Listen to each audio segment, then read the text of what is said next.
regăsit așadar la Special B1, doamnelor și domnilor. Așa cum sper că știți deja, vineri este seara filmului documentar pe B1 TV. Astăzi am pregătit pentru dumneavoastră o producție americană de investigație care aduce în atenția marelui public un subiect extrem de sensibil: tratamentul împotriva cancerului.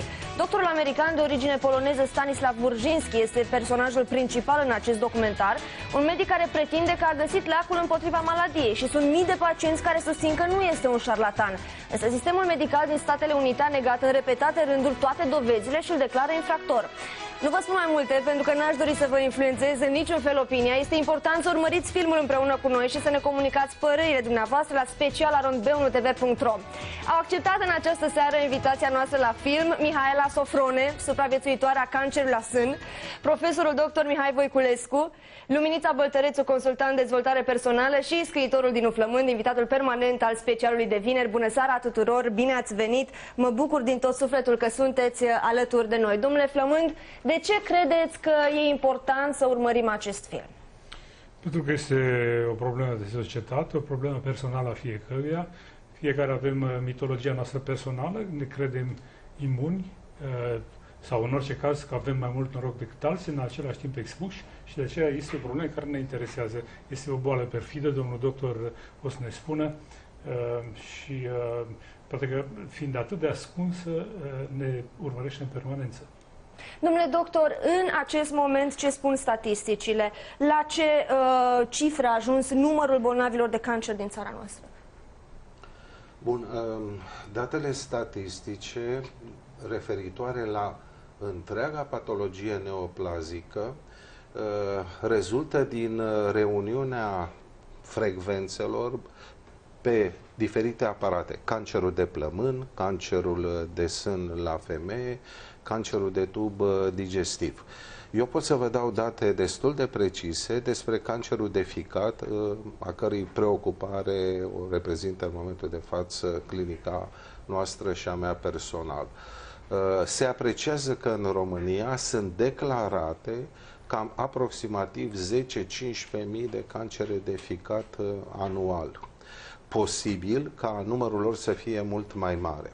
Oricum, ocupă poziția a patra, a cincea în lume cancerul de ficat. Mult mai în față la bărbat este cancerul de prostată și urmează foarte aproape cancerul de plămân, iar la femeie, de departe pe primul loc, cancerul genital, cancerul de sân, urmând după aceea cancerul de plămân, pentru că femeile fumează foarte mult, chiar mai mult decât bărbații. În România? Peste tot în lume. Cancerul de sân rămâne așadar principala cauză a morții la femeile din România? Probabil că da. Sunt mii de femei în România care mor de cancer la sân. Mihaela Sofrone este una dintre bolnavele de cancer la sân care a fentat boala și este aici, alături de noi, în această seară. Bine ai venit, Mihaela! Bine v-am găsit! Ce s-a schimbat fundamental în viața ta după operația din 2006? Totul. O experiență de genul ăsta te schimbă cu totul, însă în momentul în care te vezi față în față cu moartea, nu ai decât de ales între două opțiuni: ori cedezi în fața ei, ori te lupți, cum spun eu, ori eu. În momentul în care vrei ori tu și câștigi, după aceea trebuie să te menții pe poziția de învingător, că n-ai cum să cedezi a doua oară. Se schimbă totul în sensul că vezi viața cu alți ochi,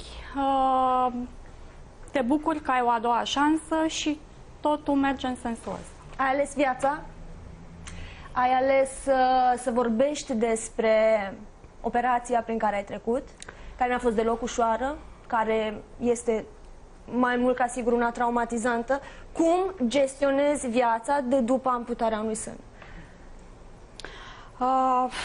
Ce să zic, nu e ușor și ar fi foarte mult de spus. Probabil că fiecare are experiența ei, fiecare femeie care trece prin problema asta are experiența ei, însă dacă îți dorești să fii pozitiv și să te bucuri de șansa pe care o ai de a trăi în continuare, faci totul în sensul ăsta.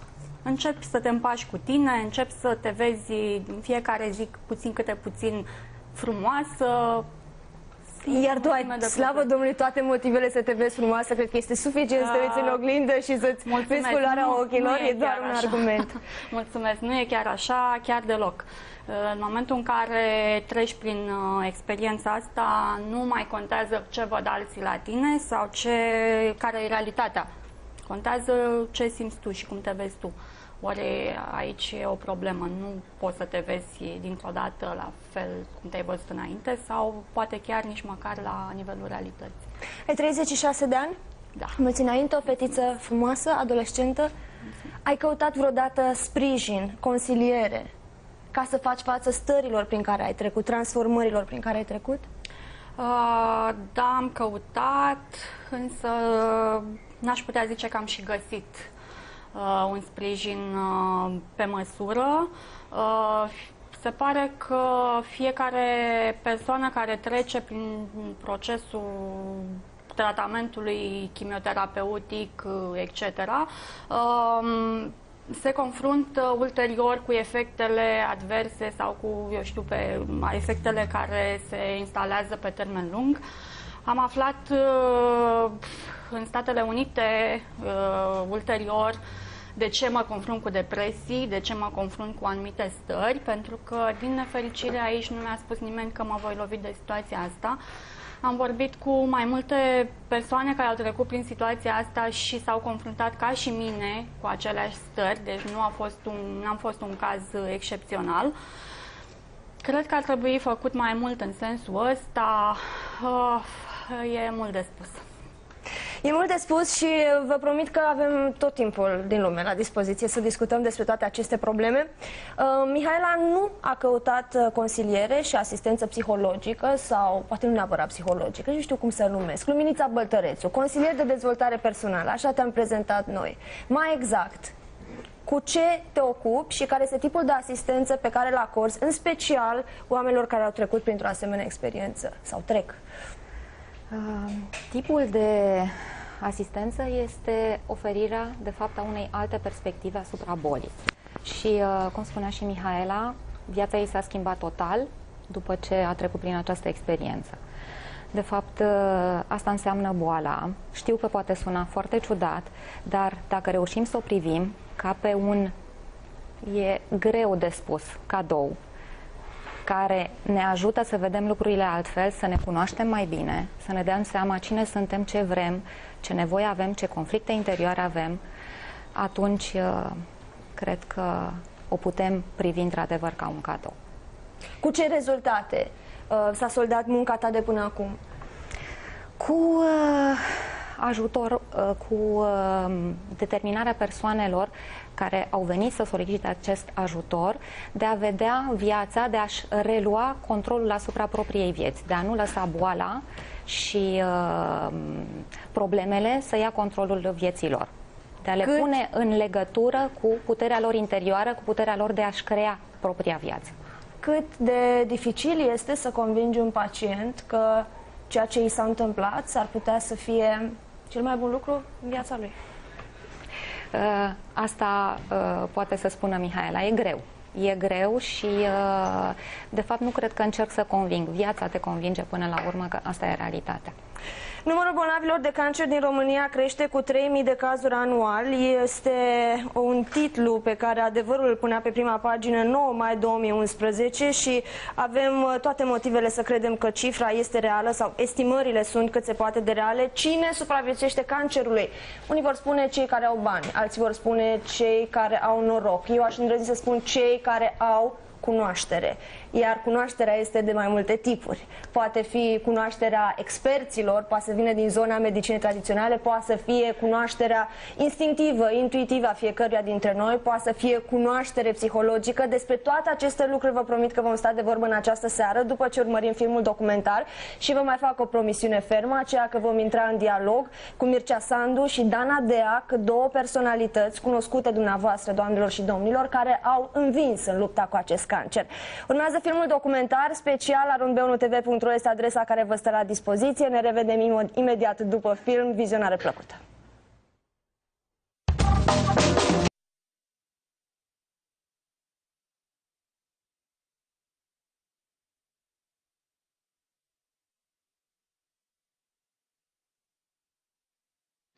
My name is Sergeant Rick Schiff. I'm an 11-year veteran of the San Francisco Police Department.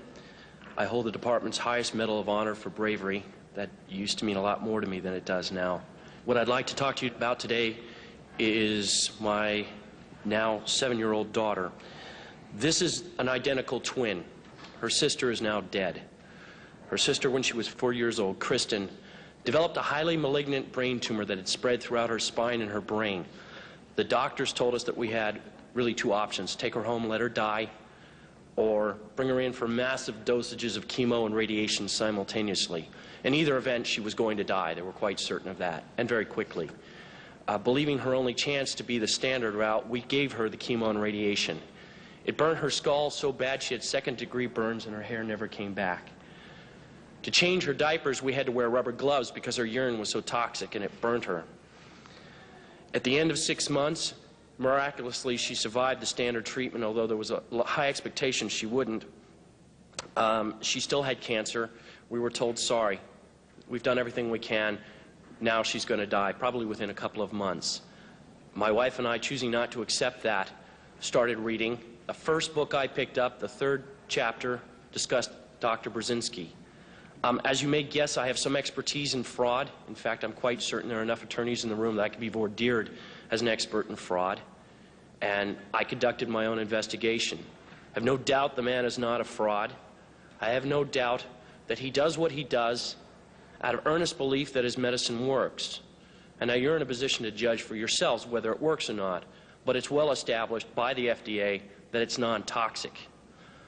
18 months later, we took my daughter off the anti-neoplastin. She had not died. She had no signs of tumor. She remained free for 18 months of cancer. Within a month, the cancer was widespread in her brain. We put her back on Brzezinski's. By the way, at the objections of our doctors, for some reason felt that it had failed her. We put her back on. Within 9 weeks, the tumor was completely gone. She died last July of neurological necrosis. Her brain fell apart from the radiation. The autopsy showed that she was completely cancer-free. Out of 52 cases of that disease ever, no one died cancer-free, just Chrissy. So she didn't die of a terminal illness. She died of my inability to care for her properly, and she died from bad advice. She died because there's a government institution that disseminates false information and is not looking out for the welfare of the people.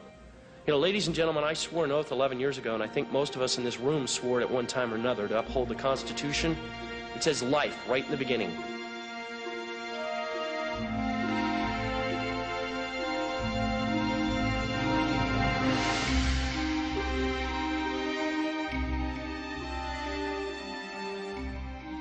I first heard of Dr. Brzezinski back in the late 1980s when he was in a battle with the Texas Medical Board and the FDA regarding his innovative approach to cancer. I wasn't surprised by that. Anyone who's innovative in medicine creates waves in the medical system. However, in his case, I was continually surprised that they didn't put him out of business. I kept hearing about him. So in the mid-1990s, I said, Dr. Brzezinski, I want to come down to visit your clinic and find out what you're doing. It's very new to me. When I arrived, he had 7 charts ready for me to review that had been reviewed by the National Cancer Institute, who also made a site visit the year before. The National Cancer Institute reported that these 7 patients were either in complete remission or there was substantial improvement. I was astounded. Dr. Brzezinski had MRIs of brain tumors known to be almost universally fatal that had simply disappeared. It was obvious to me that Dr. Brzezinski had made the most important discovery in cancer treatment ever. It's what we have been looking for. A Polish native named Stanislaw Brzezinski attended Lublin Medical University, where he graduated first in his class at age 24, and then received his PhD in biochemistry the following year. While undergoing his research to acquire his PhD, Dr. Brzezinski made a profound discovery. He found a strain of peptides in human blood and urine that had never before been recorded in biomedical research. As his curiosity in these peptides evolved, he made another profound observation. People who were inflicted with cancer seemed to lack these newly discovered peptides in both their blood and urine, while those who were healthy and free of cancer appeared to have an abundance of these peptides. Dr. Brzezinski theorized that if he could somehow provide a way to chemically extract these peptides from the blood and urine of healthy donors and administer these peptides to those with cancer, perhaps it could be useful in treating the disease. Now, discovering something in the urine at that time that had not been discovered before is like finding a whole bunch of islands 10 miles off the coast of Miami. It came as a big surprise. All of a sudden, he was besmirched as the urine doctor. We forget that extracting things from the urine is an established medical modality. Tens of millions of women have been swallowing extracts of horse urine, Premarin, for decades. But all of a sudden, it was abhorrent to our sensitivities. Well, Dr. Brzezinski now synthesizes all of the antineoplastons. Dr. Brzezinski's manufacturing facility in Stafford, Texas, where his anti-neoplastons are now synthesized, is a multi-million-dollar, 46,000 square foot facility which staffs 5 engineers, 4 chemists, 3 pharmacists, 4 medical doctors, and 4 researchers. When we started in 1970s, now is forming a completely new approach to cancer treatment, which is called gene-targeted therapy. Antineoplastons are medicines which work on the genes which are causing cancer. And now there's 25 medications which belong to the family of gene-targeted therapy, which are approved by FDA in the United States. The problem with these medicines is that they don't cover as many genes as antineoplastons. Many of them simply work on single genes, and this is not enough to have long-term responses. Single medicine is not going to do it. It's not enough. Antineoplastons work on close to 100 different genes. Our bodies contain 2 categories of genes that allow cancer to flourish: oncogenes and tumor suppressor genes. When someone has cancer, they have a higher level of oncogenes switched on, with a higher level of tumor suppressor genes switched off. The goal is to tell the body to both switch back on the tumor suppressor genes and turn off as many oncogenes as possible. Statistically, every day, 1 out of 10,000 cells in our body may develop in the wrong way, and some of these cells may become cancerous cells. But why we don't develop cancer, all of us, is because we have protective system, we have antineoplastons who will immediately force these malignant cells to die by working on the genes, by turning on genes which fight cancer, turning off the genes which promote cancer. As long as we have proper amount of antineoplastons in our system, we should not develop cancer. If we are deficient, then we can develop cancer. So this means that I put together a theory of the second quote-unquote immune system in our body. Today, Dr. Brzezinski is permitted by the FDA to treat cancer patients using antineoplastons in FDA-approved clinical trials. Since brain cancer is one of the most difficult types of cancer to treat, he places a heavy focus on brain cancer in his clinical trials. On May 15th of 2000, I was diagnosed with an inoperable stage 3 anaplastic astrocytoma brain tumor.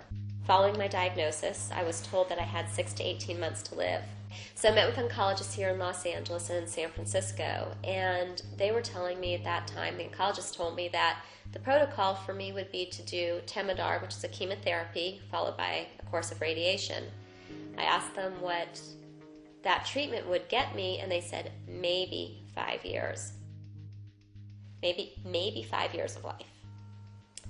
So, of course, I asked what would happen after 5 years if I get to that 5 years, and they said, well, we'll see what's available at that time, meaning I would perpetually be on a course of treatment. Didn't sound good enough for me. Also, at that time, I'd heard about Dr. Brzezinski in Houston, and I found out about Dr. Brzezinski through a friend of mine, but I met with a prominent neurosurgeon here who wrote off Dr. Brzezinski. I mean, he told me point blank that antineoplastons don't work. Dr. Brzezinski's treatment really sounded right to me. So I started on his treatment on June 6 of 2000. In December of 2000, all that was left of the tumor was scar tissue. And again, this was confirmed through an MRI. In October of 2001, I stopped antineoplastin therapy altogether.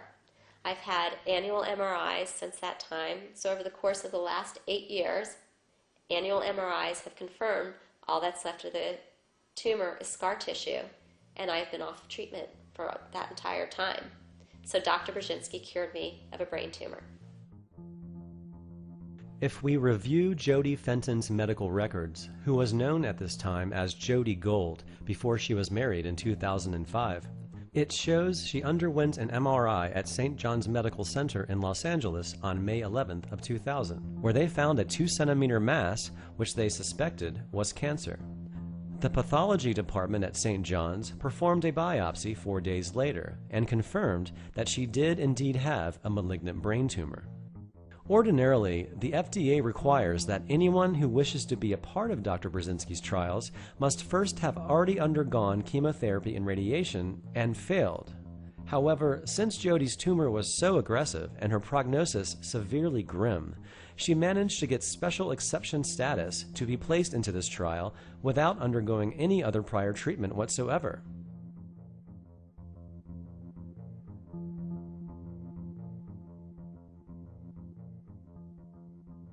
An MRI on June 1st of 2000 revealed the size of the enhancing portion of Jody's tumor, which was the part of her tumor that was the most aggressively growing.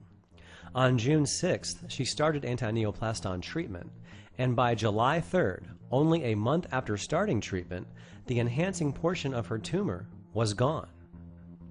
Her tumor remained non-existent up until September of the following year, when she stopped her antineoplaston treatment altogether.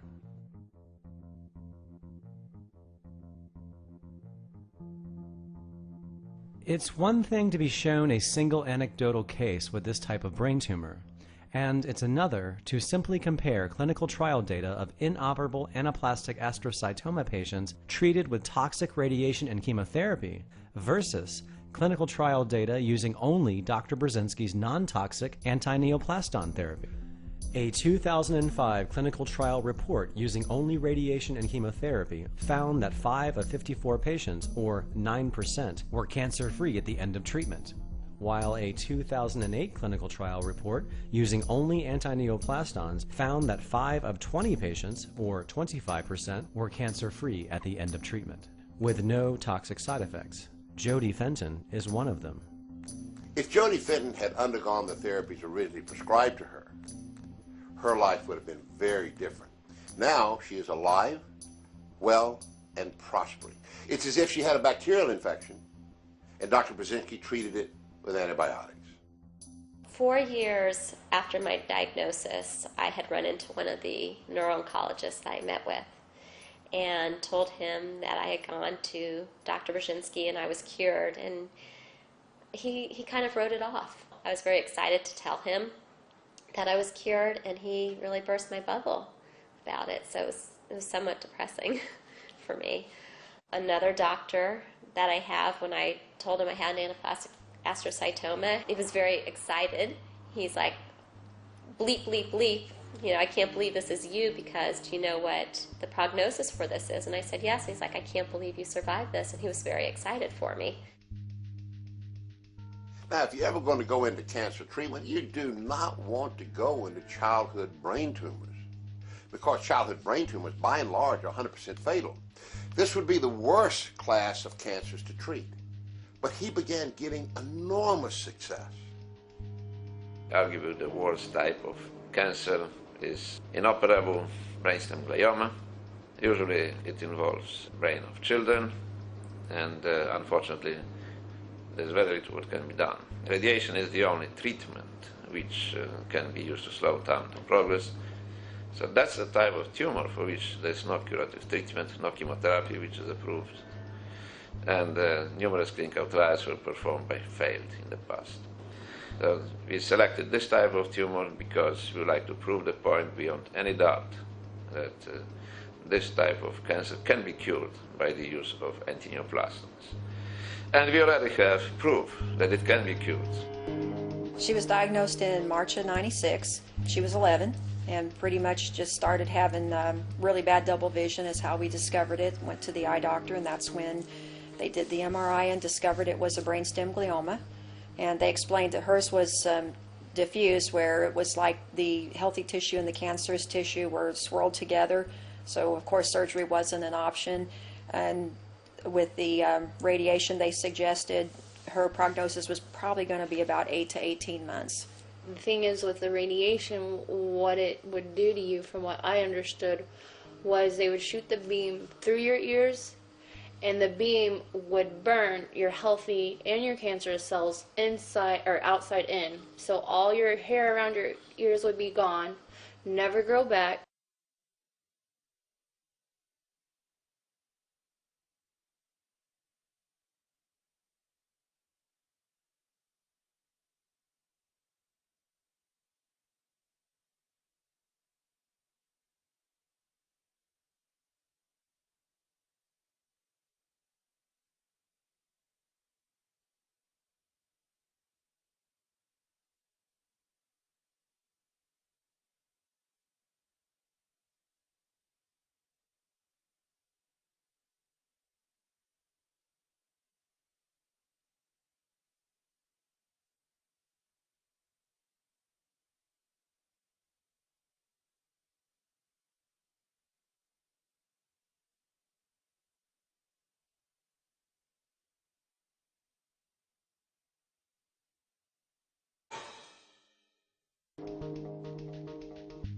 They came back, they said she has this large baseball-sized tumor in her abdomen, and not only that, but it's in her kidney.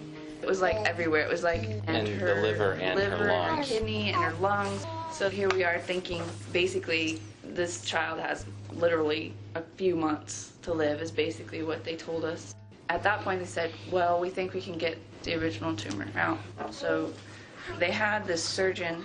He was able to go in. He got the whole tumor. She did lose her left kidney and her left adrenal gland. And it was 4 drugs, and it was like 8 pages of side effects and very little hope that it would even work. So because the drugs were minotane,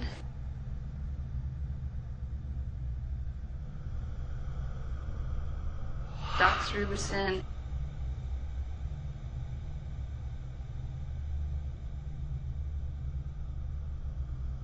etoposide,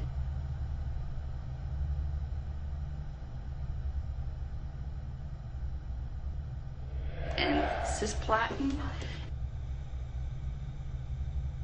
And they told us, admittedly, this is the most toxic regimen that we have. We have a 6-month-old with 1 kidney, and the side effects were like kidney failure, hearing failure, leukemia, I mean other kinds of cancers coming from this. And I was just like, even if she's going to pass away, I can't do this to her. I can't, because it's like, why would I want her last few months of life to be miserable? I didn't know what to do. I just knew that I didn't want to put her through all that intense high-dose chemo and miss out on what might be the last bit of time that we have with her, because I had talked to my uncle. He's in his 60s now, but when in 1969, my cousin, his daughter, was like 3, and she got cancer of some kind. And he told me about what that was like in that time, and they just kept giving her more chemo and more chemo and more chemo, and then finally we had this long, several-hour conversation one day, and he told me, I asked him, because I had prepared myself, was trying to prepare myself, I said, what is it like when a doctor tells you, that's it, I can't do anymore? And my uncle Ray told me that for the last few weeks of my cousin's life, they celebrated Christmas once a week, and they had a Christmas and a birthday once a week until that was it. And I was putting myself in his shoes, and I was thinking, I was just thinking that I couldn't watch my daughter wither away, and that if I wanted to be, at least I wanted whatever time I had to be happy as could be anyway, and not, I don't know, not just watch her wither away from chemo that's not doing any good anymore. We had actually asked the endocrinologist at MD Anderson about Dr. Brzezinski, and he told us he was a quack and that there was no evidence that worked. But at that point it was like, well, yours doesn't really work either.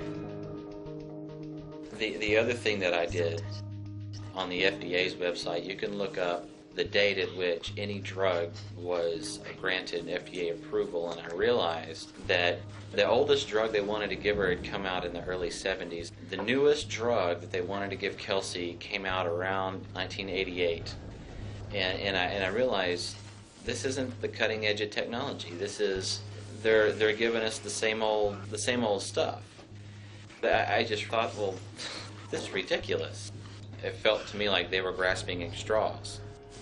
I was doing all that research, and Sarah and Susan found the Brzezinski clinic. Sarah said, well, I want to take her there. I looked at it like, well, if she's got approximately 9 months to live, then, we come over here and we don't have all the side effects. Well, in 9 months' time, which am I going to be better off doing? Right. If the ending result is the same.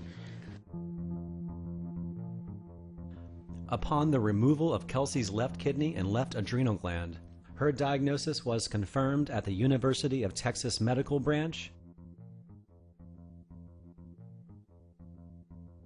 and again at MD Anderson Cancer Center.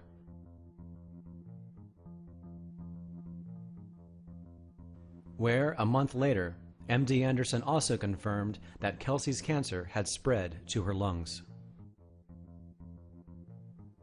After desperately researching Kelsey's situation, her family decided to decline all chemotherapy treatments offered by MD Anderson and instead enroll Kelsey into one of Dr. Brzezinski's clinical trials.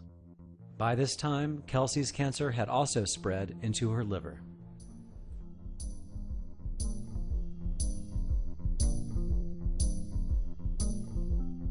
After starting her anti-neoplaston treatment, the tumor in Kelsey's liver was gone by August of 2007. CT scans of her chest revealed 6 tumors in her lungs at the start of treatment. One by one, the tumors in Kelsey's lungs began to go away.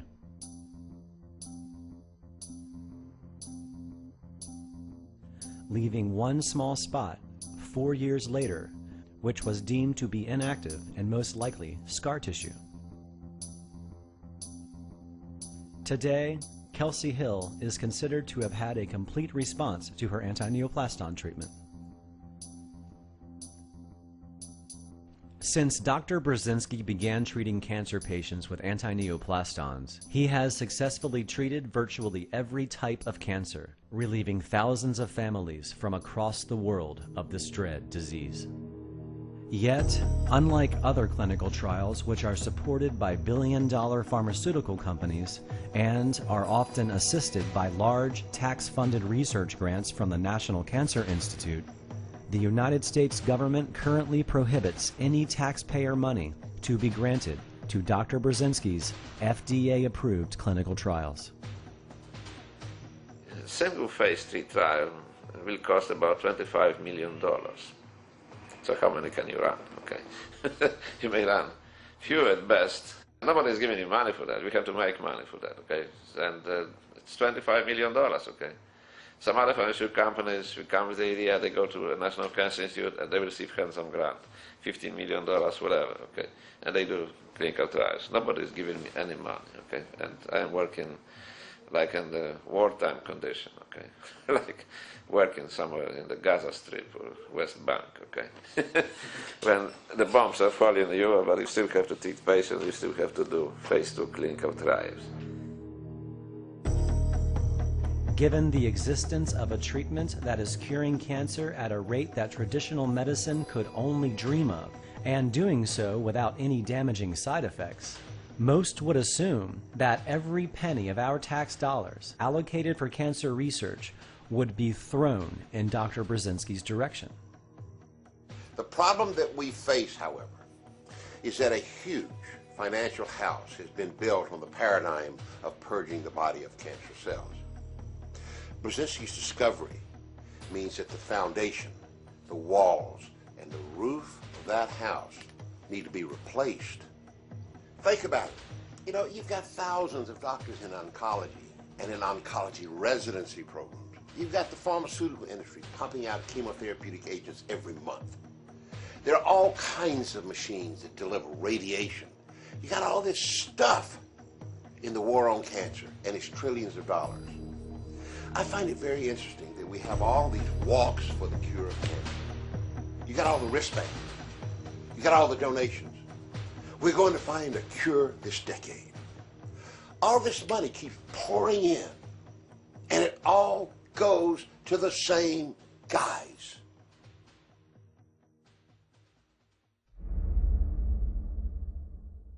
The pharmaceutical industry is arguably the most profitable industry on our planet, with its profits being triple that of all of the Fortune 500 companies. Rising profits result in rising stock prices. The only way this industry can sustain this profitable momentum is by continuing to introduce new patented drugs. And since the pharmaceutical industry relies on the FDA as its gatekeeper to introduce these new drugs, it's in their best interest to ensure the FDA remains as compliant as possible. And since the FDA is also an office of the United States government, it's in the government's best interest to preserve one of its most powerful industries. The former editor-in-chief of the New England Journal of Medicine, Dr. Marcia Angel, has been very outspoken with the idea that it's time to take the Food and Drug Administration back from the drug companies. In 1992, Congress put the fox in the chicken coop. It passed the Prescription Drug User Fee Act, which authorizes drug companies to pay user fees to the FDA for each brand name drug considered for approval. The User Fee Act put the FDA on the payroll of the industry it regulates, and it has drastically changed the way it operates. The part of the agency that reviews new drugs now gets more than half of its money from the pharmaceutical industry. The FDA's coziness with industry is underscored by the composition of its 18 advisory committees, outside experts who help evaluate drugs. Incredibly, many of these advisors work as consultants for drug companies. The FDA behaves as though the pharmaceutical industry is its user, not the public. In 2010, the fee revenue paid by the pharmaceutical industry to the FDA has risen to over $500 million annually. Pharma now pays over $1.4 million per application for most cancer drugs submitted to the FDA to ensure a timely approval. It's important to understand that neither Congress or the FDA had requested this new fee structure to occur. Instead, pharma itself went to Congress and imposed these new fees onto the FDA, in essence, purchasing the FDA's Drug Evaluation Department from both the government and the public. In a 2007 health policy report sponsored by Pfizer, supporting the renewal of these user fees, they revealed that the median review time for priority drugs, those for serious life-threatening diseases that lack satisfactory treatments, such as cancer, was sped up from 21 months in 1993 to 6 months in 2004. Dozens of cancer therapies have been reviewed and approved within 3 or 4 months. Meanwhile, Dr. Brzezinski, his patients, and other supporting scientists have made every conceivable effort to get the FDA, and thus the government, to cooperate in the research, review, and approval of anti-neoplastons since 1977.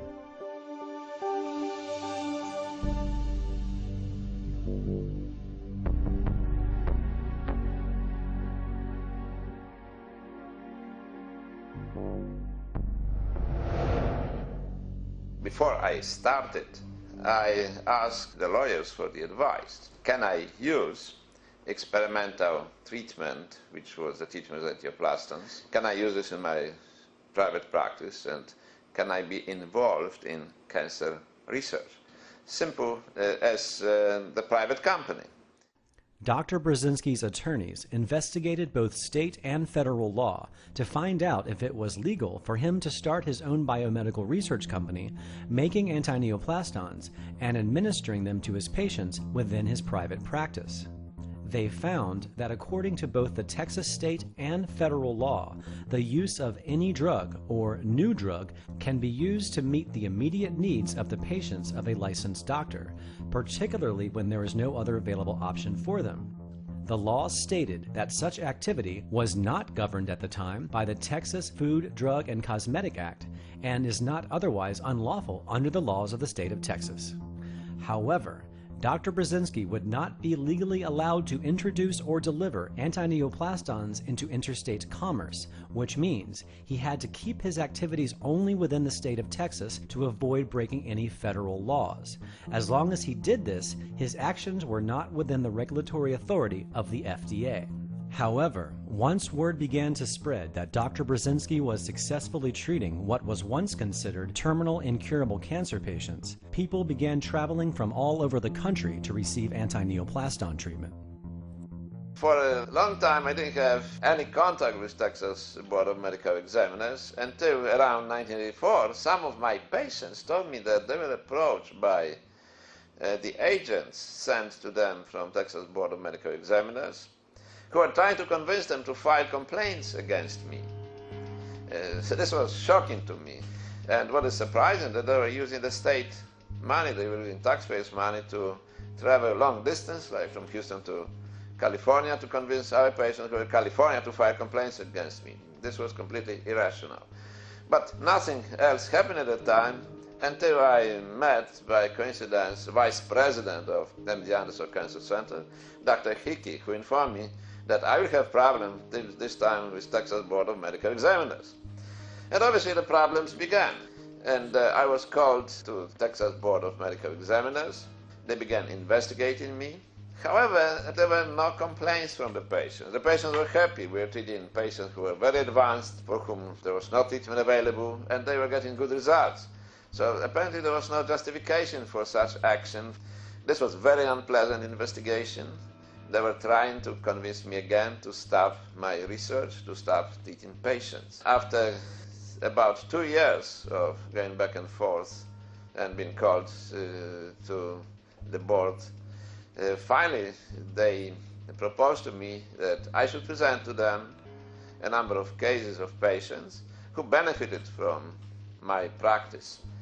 And they informed me that such medical records will be reviewed by expert oncologists, and if they are satisfied that I am not harming patients, that the patients are benefiting from my activity, then they will leave me in peace.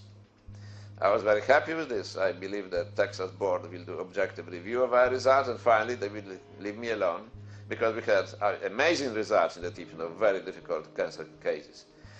I supplied to them twice as many medical records, which showed without any doubt great results in the cancer treatment. Incurable forms of cancer completely disappearing, with patients going to complete remission and patients who were cured and living normal life after that. In 1986, Dr. Brzezinski agreed to present to the Texas State Board of Medical Examiners 40 cases of various types of cancer he had successfully treated using antineoplastons in patients ranging from breast, bladder, lung, liver, brain, head and neck, and lymphoma. After submitting these cases to the medical board, he didn't hear back from them, leaving him to assume that the board was satisfied and would leave him in peace. However, 2 years later, the board came back again, pretended that the cases he submitted were not successful, and claimed he was violating a law that didn't exist, which was grounds for the board to cancel, revoke, or suspend his license. The board took this imaginary case all the way to the Texas State Supreme Court, where the judge issued an erroneous probation order against Brzezinski, which Brzezinski successfully served, but again, leaving the Texas Medical Board completely unsuccessful in their efforts to remove his medical license. So, if efficacy was not an issue, and Dr. Brzezinski wasn't breaking any laws, then why would the Texas Medical Board continue on with this empty pursuit? Well, it was eventually realized, even by the mainstream press, that the Food and Drug Administration had been pressuring the Texas Medical Board to continue trying to take away Dr. Brzezinski's medical license. For this story, we wanted to talk to the FDA about its policies and procedures. The agency did agree to talk to us on background where it wouldn't be quoted, but it repeatedly refused our requests for on-camera interviews.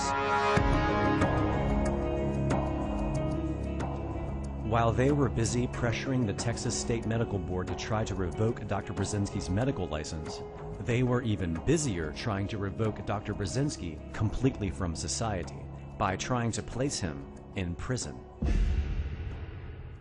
The FDA and pharma quickly realized that if Dr. Brzezinski's discovery would be given a fair review process, not only would chemotherapy and radiation dwindle into obscurity, financially crippling the industry, but it would also mean that for the first time in history, all of that income would funnel away from pharma and into the lap of one single scientist who holds the exclusive patent rights.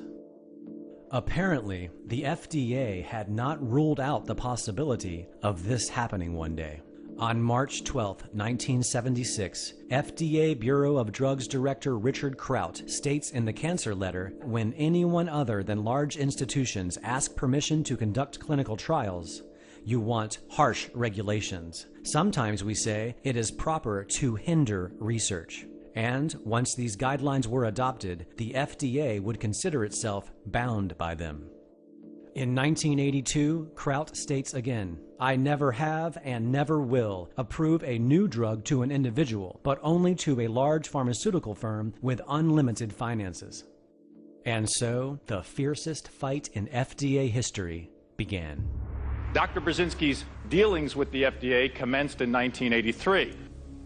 At that point, the FDA commenced a civil action to try to close the clinic and stop all patients from receiving the medicine. Before the judge in this case had announced her ruling, the FDA sent her a letter warning her in advance if this court declines to grant the injunction sought by the government, thus permitting continued manufacture and distribution of anti-neoplastones, the government would then be obliged to pursue other less efficient remedies, such as actions for seizure, also known as raiding his clinic and home, and condemnation of the drugs, also known as a propaganda campaign, or criminal prosecution of individuals, also known as throwing Dr. Brzezinski in prison. Regardless of these threats from the FDA, the judge in the case basically said that he can treat anybody he wants in Texas, but he can't ship his medicine in interstate commerce. The FDA viewed that as a failure and told Dr. Brzezinski's at the time, his attorneys at the time, that they have other ways to get him. Let's talk about the other ways. In 1985, the FDA convened a grand jury to hear evidence to try to indict Dr. Brzezinski. In connection with that, they had a raid of his clinic where they seized 200,000 pieces of paper, including all of his medical records of all patients. A little difficult to practice medicine when you don't have medical records. Who had traveled to Washington, D.C. from all corners of the United States stood up and expressed their outrage with the FDA and Commissioner David Kessler. The FDA has made a list and decided who can live and who will die. I guess I didn't make that list. I've had no chemotherapy. I've had no radiation. I chose Dr. Brzezinski instead after a lot of research and a lot of searching. I've been in remission since 1989. Dr. Kessler, I'm not a statistic. We're frustrated that our rights, constitutional rights, have been violated. This has got to end. My children are asking me, Daddy, what does the future hold? My one daughter wrote a letter to the president of this country and said, please don't pull the plug on my daddy. And that just broke my heart and broke my wife's heart. My husband is a walking miracle. 16 months ago, the doctors told us there's nothing else they can do, and they told us to enjoy what little life he has left. Look at him. He biked 32 miles after being on Dr. Brzezinski's treatment for 2 months, and they're saying we can't have it? I have a report from my family physician which tells how well I am doing. My tumors are leaving my body, and my condition is improving every day. Now the FDA is saying to me, no, your doctor is a criminal, he should be put in jail, and he needs to be shut down. This is criminal. I want the FDA to get out of our lives and stay out of her doctor-patient relationship. What the classical conventional medicine had to do for me was there, nothing. For me, the next thing was the minister.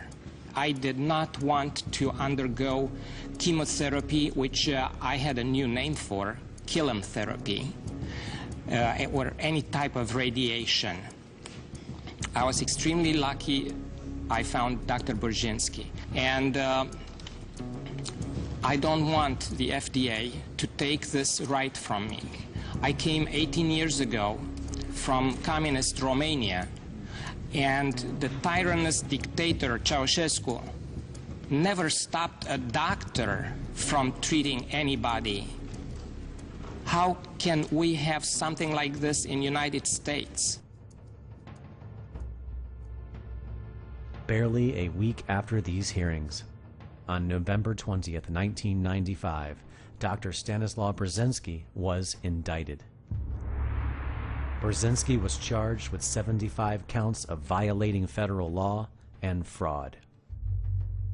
If convicted, Burzynski would face a maximum of 290 years in a federal prison and $18.5 million in fines. Not to mention what would happen to his patients. He is their last chance for life, but now the federal government is issuing a death sentence for the patients of this cancer doctor.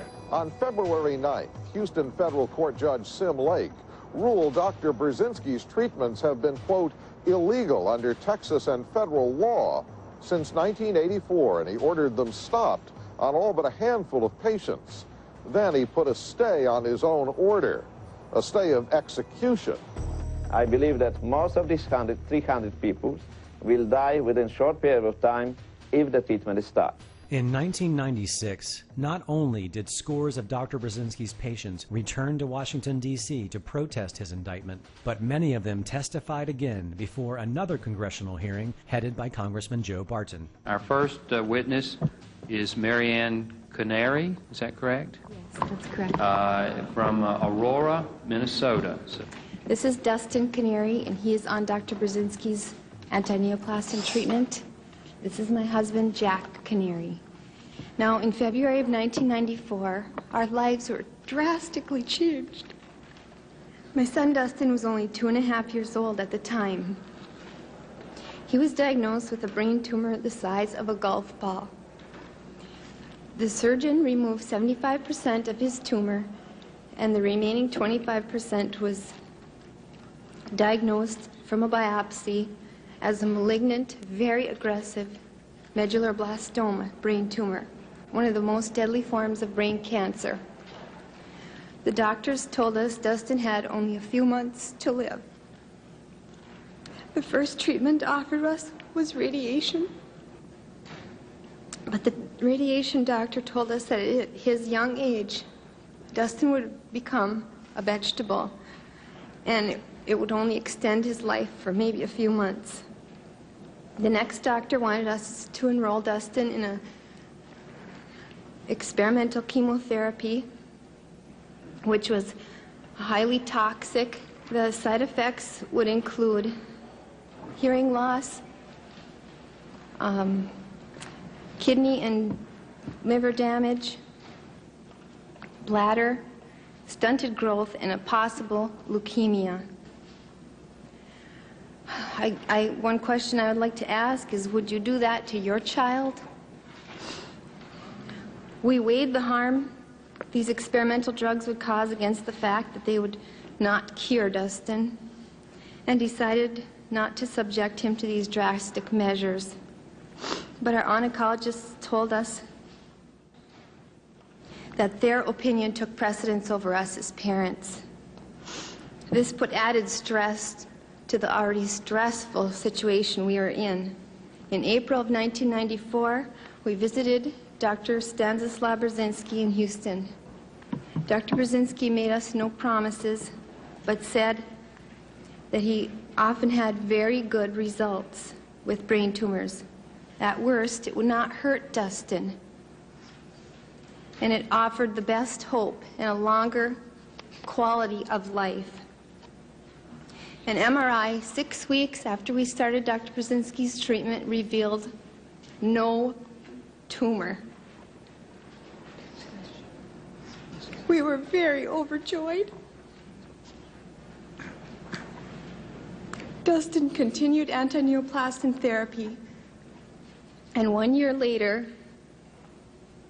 a tumor 1 inch by 1 inch in size was found on the MRI. That would be April of 1995. Dr. Brzezinski immediately raised Dustin's dose of antineoplastins.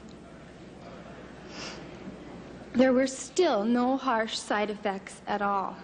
The next MRI in September of 1995 revealed that the tumor had almost disappeared again. To this day, it has not reappeared. If you look at Dustin right now,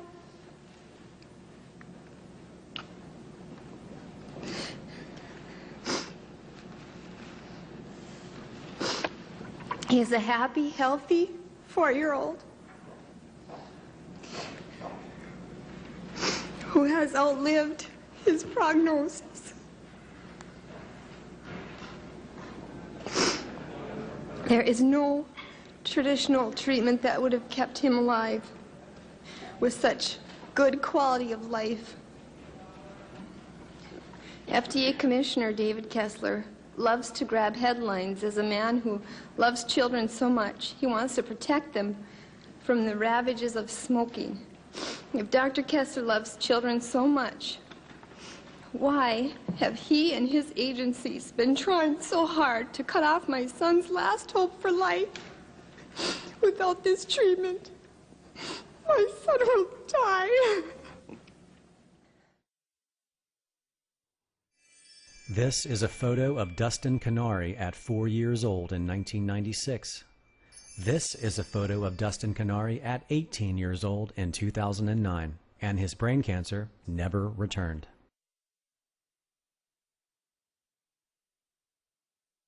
In 1996, because of pressure from the politicians and American opinion, FDA agreed to accept all of the patients whom we have at the time to the program of phase 2 clinical trials. Basically, we filed and received permission to proceed from FDA for 72 different phase 2 clinical trials, which covered practically any type of cancer. This was such a tremendous work that basically it was necessary for me to work almost around the clock with 6 secretaries who were typing different protocols, and later I learned that FDA created a special task force to be able to review these protocols. You have sarcoma, soft tissue sarcoma, there's a special protocol for that. You have breast cancer, special protocol. For lung cancer, a few different protocols. For brain tumors, about over 20 different protocols for different types of brain tumors. So, just a year before his trial facing life in prison, the Food and Drug Administration had finally authorized the very thing that Dr. Brzezinski and his patients had ever wanted. Even still, the FDA would not back down in making sure Brzezinski's trial moved forward. Federal prosecutors concede that a cancer doctor they will put on trial here in January for using an innovative but unapproved drug has been saving lives. The prosecution marks the first time the FDA has tried to jail a scientist for using a drug on which he is conducting FDA-authorized clinical trials. In a pretrial motion, Assistant U.S. Attorney Mike Clark objected to a defense request for the jury to visit the chemical plant where Dr. Brzezinski manufactures antineoplaston. The jury visit request is a thinly veiled effort to expose the jury to the specter of Dr. Brzezinski in his act of saving lives. Whether antineoplaston does or does not work is not an issue, and the jury should not be asked to decide the question. He added that if the issue comes up at trial, it would be an irrelevant, emotional, prejudicial, and misleading concern. The issue of whether anti-neoplastons work may not even come up during the trial. The judge says that's not relevant, but the defense contends that's exactly the point, that what was done in developing the drug and administering it was done to save lives. This trial cost the American taxpayer $60 million, while costing Dr. Brzezinski over $2.2 million. $700,000 of Brzezinski's legal defense was raised primarily by Dr. Julian Whitaker through his newsletter, Health and Healing. After Dr. Whitaker wrote of the plight and injustice being done to Dr. Brzezinski, his readers sent in close to 18,000 checks in small donations for Brzezinski's legal defense.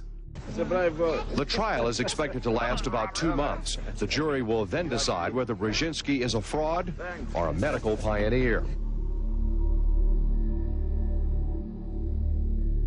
On March 4th, 1997, due to a deadlocked jury, the judge declared a mistrial.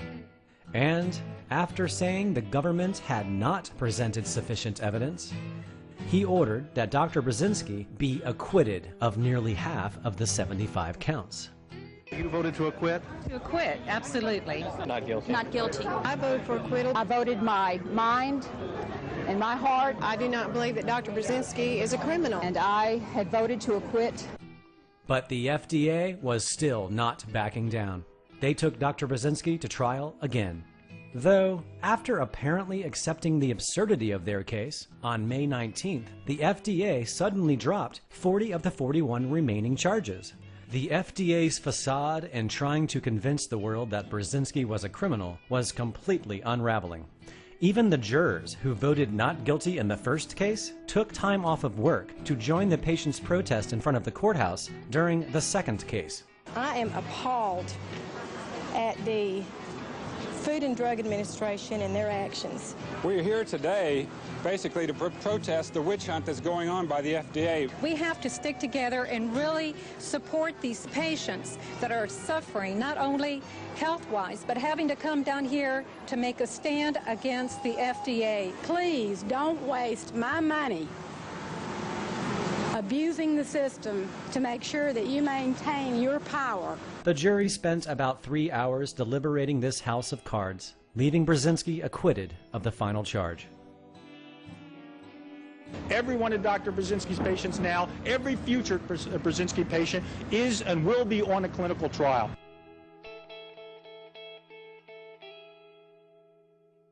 There are many patients who would like to testify in our behalf and convince the jury and the judge that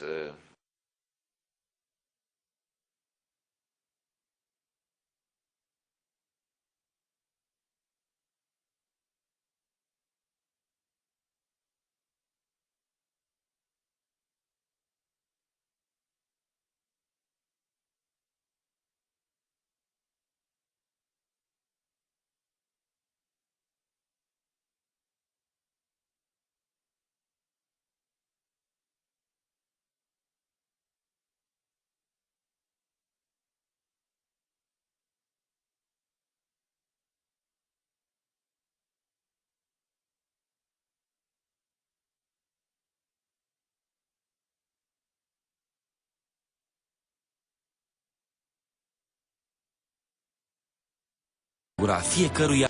Oh, ce gătiți sunteți! In 1994, I started working for Deborah Samid. She didn't let me know that one of those compounds is from Brzezinski, Dr. Brzezinski. You know, it's just say phenylacetate and show me all the published paper about phenylacetate and its analogs and their anti-cancer activity. It was quite amazing in the lab, because if you find a compound that has anti-cancer activity and then you find a bunch of analogs, it's like you stumbled in a pile of gold. So people would think, hey, say, you know, patents, you know, that sort of thing. Devoted under his her leadership, we find a lot of biological activities of these compounds. So it would have anti-cancer activity. So the scientists at Johns Hopkins try to patent these compounds. But of course, DeVore was working with Elan Pharmaceutical Company at that time. So those guys at Johns Hopkins didn't have any chance of patenting those compounds. So, but it's interesting that she would complain in the lab and saying that these guys, it's try to, go behind her back and patent these compounds. While Brzezinski was facing continuous harassment from state and federal agencies, the earliest phenylacetate studies were published in April of '92, authored by Devoret Samid, hosted by the National Cancer Institute. Brzezinski sat in awe as he witnessed the National Cancer Institute recruit one of his researchers, push his research aside, and begin to test phenylacetate without him, reporting, "Phenylacetate is both effective in inducing tumor cell maturation and free of cytotoxic and carcinogenic effects, a combination that warrants attention to its potential use in cancer intervention." 1995, in the lab, I was still with DeVore, but I smell fishy. Something is not right. The first paper DeVore published about phenylacetate, if you look at the methodology section, there's a BRI abbreviation. She got materials from Brzezinski Research Institute, Houston, Texas, but it didn't say Brzezinski Research Institute. For us, as scientists, it's a funny practice. Brzezinski's name failed to appear in the acknowledgments or any of the references listed in this report. Brzezinski knew these tests would fail, since he had already proven this in his own laboratory 12 years before. Abandoned by the National Cancer Institute, he sat powerless on the sidelines as the attempted hijacking of his discovery unfolded before his eyes, ending in the hideous train wreck he warned them it would. The National Cancer Institute, Elan, and Dr. Samid spent over 4 years and tens of millions of dollars testing phenylacetate. Phenylacetate really by itself has very little clinical effect. And the NCI or Elan could not use the other ingredients of angioplastin because they were covered by the patents owned by me. They were trying to commercialize this, but without the other ingredients, they couldn't do much with this. This needed to be given in conjunction with the others. While coming to terms with this reality, the National Cancer Institute decided to honor the government-sponsored clinical trials of anti-neoplastons they had initially promised Brzezinski in 1991. From the moment this dialogue was reopened, the National Cancer Institute proposed altering the treatment protocols that Brzezinski had spent 20 years perfecting. Brzezinski told them that until they agree to a protocol that he has confidence in, he was not going to provide the National Cancer Institute with any anti-neoplastons. Dr. Michael Friedman told Brzezinski, "In response to your correspondence, one last time, we will revise the protocol with regard to dose and schedule in compliance. However, if you are unable or unwilling to provide the anti-neoplastons in the near future, we will pursue alternative sources to procure the drug or its active components, and will proceed." Brzezinski responded, "I appreciate very much that you have finally decided to follow my recommendation regarding dosage. But your final statements that you are ready to proceed with the treatment with anti-neoplastons without our participation caught me by surprise. It is hard to imagine that a federal employee would consider patent infringement." Placing these ominous threats from Michael Friedman aside, they finally managed to agree on a protocol. The protocol was simple. Patients with tumors larger than 5 centimeters, more than one tumor, or with metastasis are excluded. After everything was approved and Brzezinski released his medicine, a full year passes, in which time over 15,000 Americans had been diagnosed with the types of brain cancer this trial was focusing on. Yet, America's National Cancer Institute was somehow having difficulties in accruing patients. So they used this as an excuse to go behind Brzezinski's back again and take it upon themselves to drastically alter the protocols. Dr. Friedman, it has been brought to my attention that the protocol has been amended to accept patients with tumors measuring over 5 centimeters, multiple tumors, or with metastasis. I am outraged that without my knowledge, Memorial Sloan Kettering Cancer Center, with NCI's permission, changed the protocol. Treatment of patients with these conditions will require a different protocol with a different schedule and different dosages. I hereby request that the amendments be canceled immediately and the original protocol be used as promised. The National Cancer Institute responds, sorry, but the amendments have been approved. Brzezinski fires back. Let me make perfectly clear that as the discoverer and developer of anti-neoplastons and the individual with nearly 20 years clinical experience using them, it is my professional opinion that the drugs will not produce substantial benefit in such advanced patients. As I have repeatedly informed you, the protocol that we are currently using for such advanced tumors requires doses 3 times greater than that currently being used. These trials have been conducted at the Mayo Clinic in Minnesota and the Sloan Kettering Hospital in New York. Currently, there are only 8 patients enrolled. I'm very dissatisfied with that because our desire is to achieve the proper enrollment in as quickly a manner as we can in order to really test this hypothesis. Friedman blamed Brzezinski for this slow motion, saying Brzezinski restricted admissions to the trials too stringently. To speed things up, admission standards for the trials have been lowered to bring in patients in worse physical condition. This over Dr. Brzezinski's strenuous objections. We got the idea that the main interest is to let this patient die rapidly and make sure that treatment will never work. Dr. Brzezinski has threatened legal action to halt these new admissions, and NCI has suspended recruiting, leaving the trials with just those scientifically unsatisfactory 8 patients. Meanwhile, both the FDA and the Texas Medical Board are still trying to stop Brzezinski. On May 8th of '95, less than 2 weeks before this broadcast, the National Cancer Institute issued an internal memo to all of those involved in the anti-neoplaston trials. For the record, the Clinical Trials Monitoring Service has been instructed not to send any anti-neoplastons clinical trial data to Dr. Brzezinski, the Brzezinski Research Institute, or anyone inquiring about the anti-neoplastons clinical trials. Any inquiries that may be related to the trials or Dr. Brzezinski are to be referred to the Associate Director, Dr. Michael Friedman. Friedman then taunts Brzezinski. I must convey my deep pessimism. We are in no way obligated to obtain your consent. Your insistence on dictating the manner in which we conduct or review these clinical trials is both presumptuous and inappropriate. The future of these trials rests entirely with the NCI, since our primary obligation is to the American public. Brzezinski responds, your letter of June 6 conveys pessimism. My letter conveys outrage.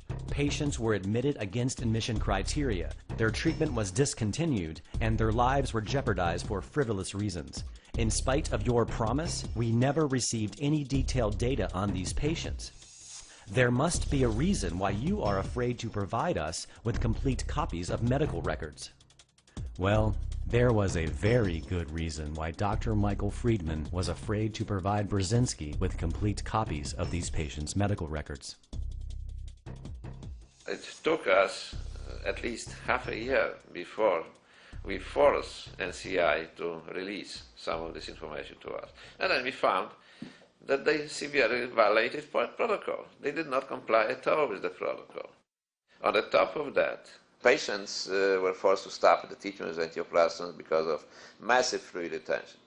And this is something which we don't see with antineoplastons. Typical effect of antineoplastons is dehydration, which means elimination of the fluids. The patients are losing a lot of fluids to the point that they have to drink a lot of extra fluid. We don't see increased fluid retention. I was curious why this could happen. I knew that the patients were receiving a lot of intravenous fluid, but then we learned that perhaps the fluid which they were receiving were not antineoplastons. In October of 1995, the National Cancer Institute's Cancer Information Service issued a public statement for anyone inquiring about their clinical trials of anti-neoplastons. In it, they stated, "Because these studies were closed prior to completion, no conclusions can be made about the effectiveness or toxicity of anti-neoplastons." To their credit, and according to the scientific standards set by the National Cancer Institute, this was indeed the truth.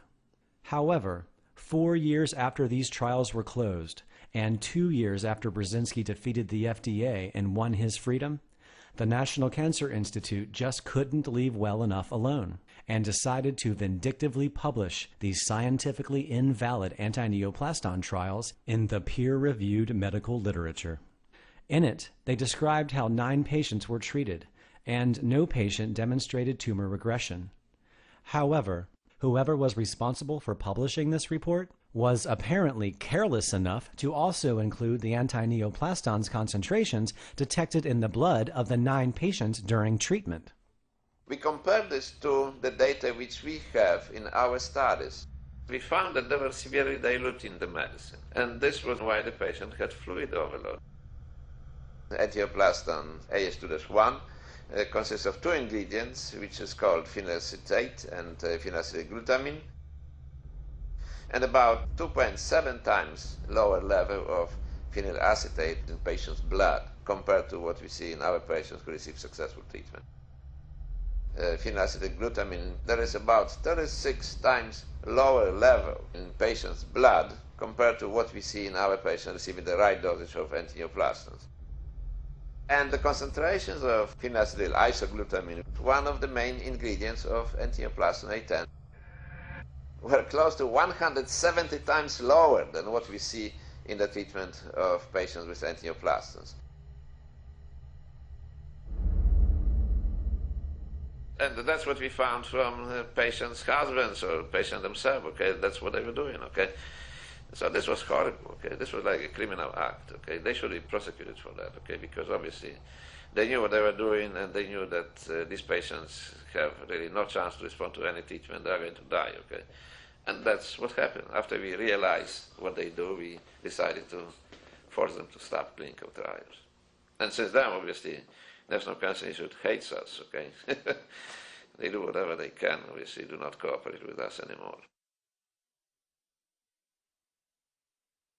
In the past, when NCI or its assigned entity conducting an alternative cancer therapies, they always alter the protocol and let it fail to discredit the therapy. But this time, the pharmacokinetic data shows that they didn't do it right. And most scientists would not look at it carefully because Papa is telling you something and you don't question him. Most of us would assume that with any story such as this, surely there's another side to it. Our story is no exception. After the National Cancer Institute intentionally violated all protocols of their own anti-neoplaston trials, and after all state and federal agencies had failed in their 14-year campaign to remove Brzezinski from society, after all of the dust settled, a profound truth began to emerge.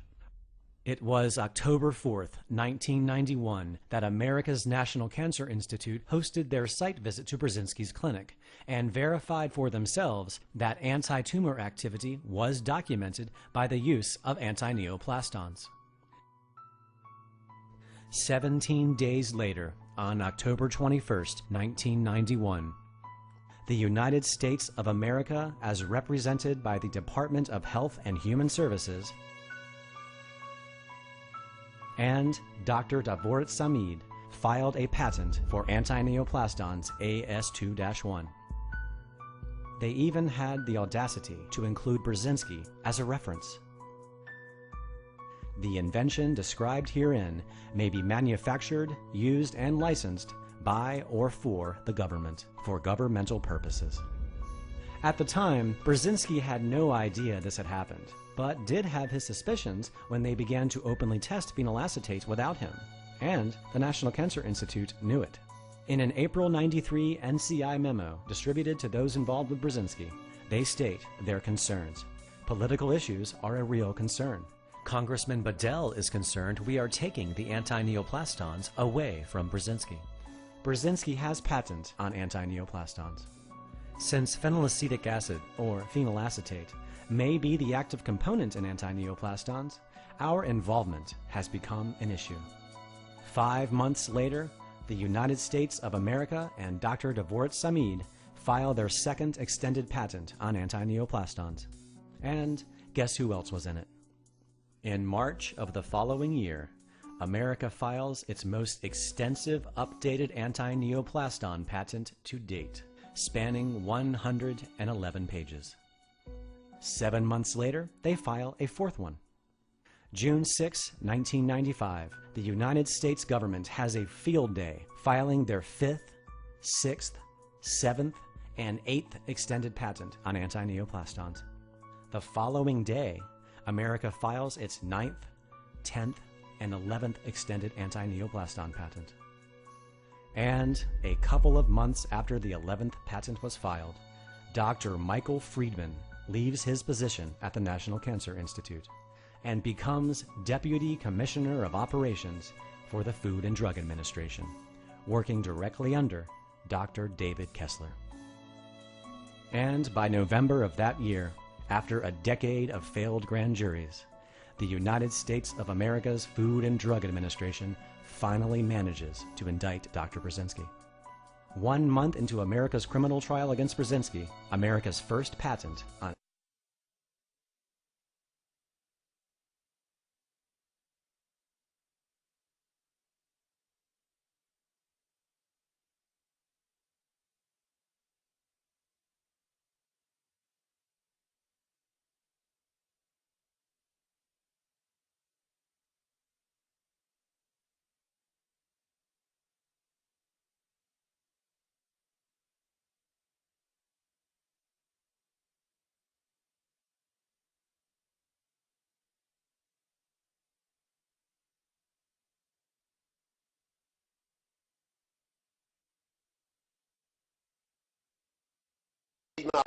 Semmelweis, an Austrian obstetrician, noted that over 20%, that's 1 out of 5, women giving birth in the hospital died 4 to 6 days later of puerperal fever. These women were then autopsied in the basement of the hospital. And the doctors who performed these autopsies wore no gloves. Can you imagine that? Believe it or not, they then would leave the autopsy room and go straight to the delivery room to assist other births without even washing their hands. Then Dr. Semmelweis's good friend and fellow physician accidentally cut his finger while he was doing an autopsy. In 6 days, this doctor died with the same signs and symptoms of puerperal fever. All of a sudden, Semmelweis knew. He realized that the doctors were transferring the disease from the autopsy room to the delivery room, and he urged his colleagues to simply wash their hands. For this unforgivable sacrilege, he was drummed out of the medical profession, and he died in an insane asylum. Now today, we have the same kind of arrogant commitment to belief. But with cancer treatment, we have a $1 trillion business built on those beliefs. So if you think Semmelweis had a problem, just imagine the problem Dr. Brzezinski faces. There was no money involved in hand washing versus non-hand washing.